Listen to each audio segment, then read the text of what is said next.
started drilling a hole in the top of this wine bottle or champagne bottle. I'm going to see if I can make it into a overflow bottle for my coolant reservoir, because I keep leaking coolant out of it.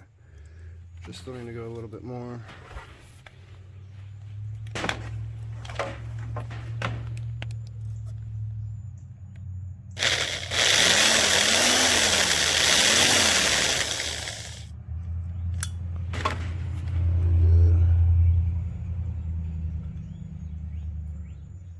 Alright, I'm going to try again. I didn't like the bottle I was using.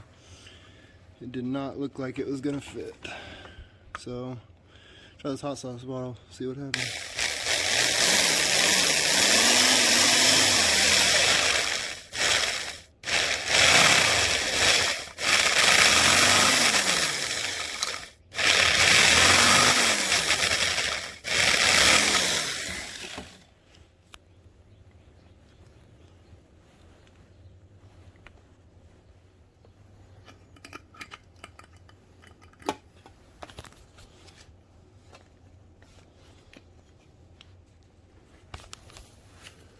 Basically what I'm going to do is pull this through the cap, go a little bit smaller hole than your actual hose you're using. That way it makes a airtight seal. And then I'll run it down to the bottom of my hot sauce jar here. Not touching the complete bottom, but you know, real close to it. Basically that's what you want. You want it to run almost to the bottom. I guess you could touch it right at the bottom, but this should work theoretically. Gotta figure out where exactly I want to mount it. You can see it's just seeping all out of this thing. It's just not holding its pressure anymore. It's just leaking all out. And if you take this cap off, you can see it is all wallered out, kind of melted essentially. I think this thing had an overheating issue before I got it. And damn. I got this aftermarket coolant box, but I don't have anywhere to mount it inside of this bay. I was gonna do it right here. It won't fit. The only place I got's right here, but I don't like the fact that it's got the nipple on the bottom. Then I'd have to run it essentially down here and then back around and then up to the radiator, which I do not want to do that. So what I'm gonna do is try and mount this up somewhere like so, and then I can run that hose to here or to here.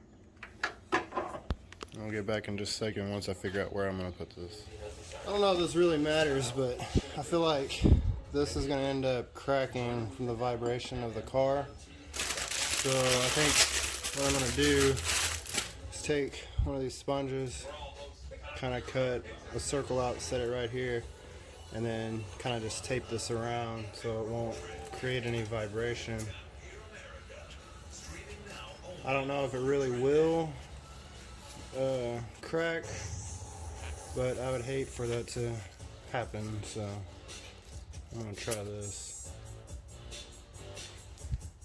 Basically I just cut out a circle here out of the sponge. These are some of the last things needed for the build. Jewelry for the truck. That is bad. It is bad. And I'm gonna take it like that. 16 with a 42-inch tire. It's gonna take some duct tape. Massive polished wheel. It's gonna bring it all together as a finished product. Yeah. Our tire machine here at the shop does great for everything but to a 26-inch wheel.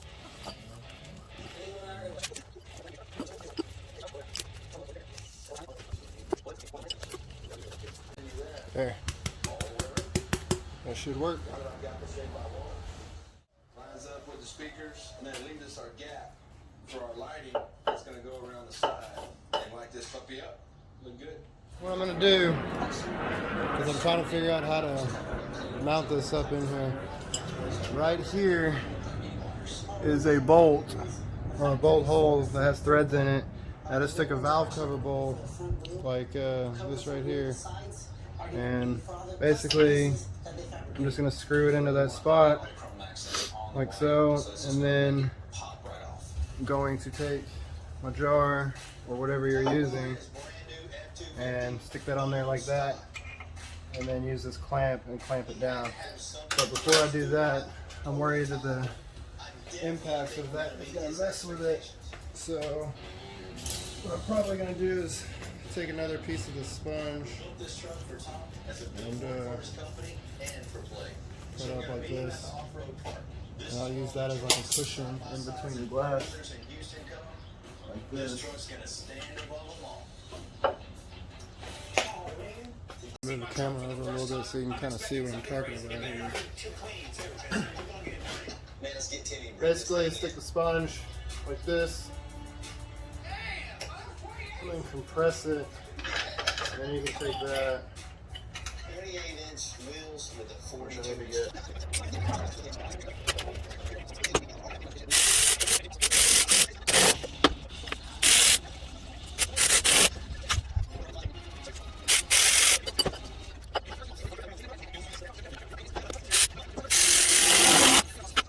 Okay, this is what I did. You can see, stuck the bolt through that threaded hole. Used a clamp with a sponge just to keep it from vibrating and cracking it.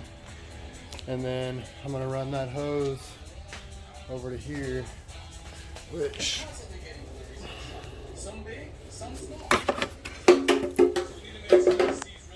hopefully this will fit where I need it to fit.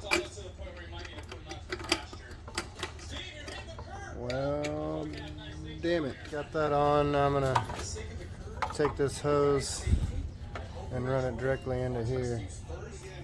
Alright, this is what I got. Got it going to the cap, going from the bottle.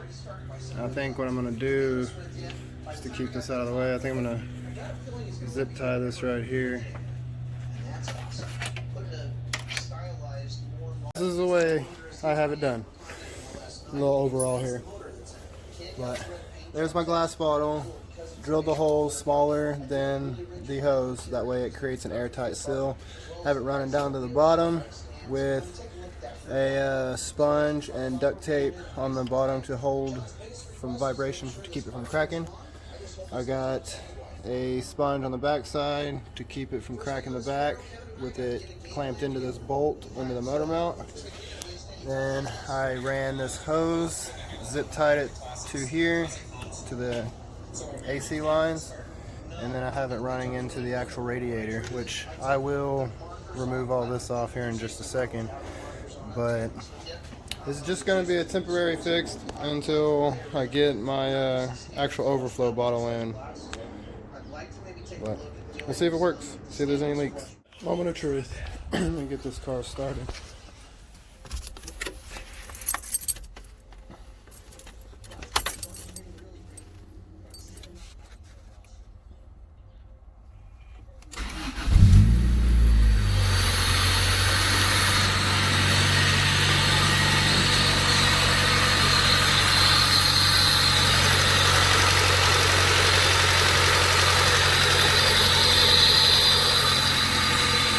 Alright, I'm going to let it get warmed up and see if we develop any leaks, and I'll get back to you.